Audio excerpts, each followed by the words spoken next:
Now, I mentioned that Stephen Hawking rejects God because of gravity. Let's see how he does it. I gave you the central argument of the God delusion, which is a non-question. Here's the central argument of the grand design as I come to my conclusion. Hawking writes, because there is a law of gravity, the universe can and will create itself from nothing. Now, when I first read that, I thought, excuse me? Because there is a law of gravity, because there is something, the universe can and will create itself from nothing. Flat contradiction, number one. Number two, because there is a law of gravity. He doesn't say because gravity exists, and this opens a window into another confusion. What is the status of law? Does it create things? Well, of course not. I once asked another famous atheist at Oxford, Peter Atkins, professor of physical chemistry, what created the universe? And he said mathematics. And I'm afraid I was so surprised I started to laugh, which was very rude. And he said, why do you laugh? Well, I said, Peter, I am a mathematician, and I must be honest with you, that's the most stupid thing I've ever heard. He said, why? Well, I said, let me keep it simple. 1 + 1 = 2. Did that ever put €2 in your pocket?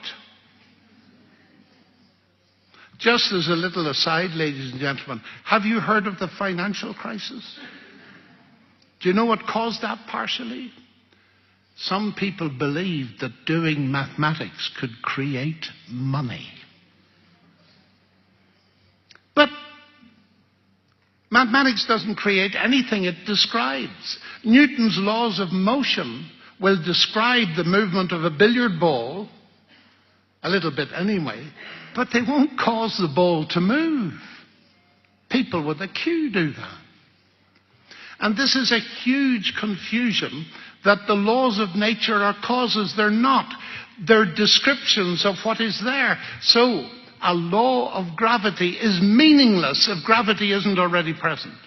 So that's problem number 2. And here comes problem number 3. The universe will create itself.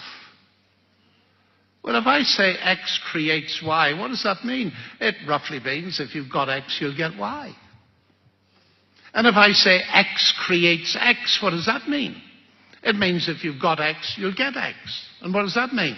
Well, it means that nonsense remains nonsense even if scientists write it. This is the central argument of Hawking's book, Rejecting God.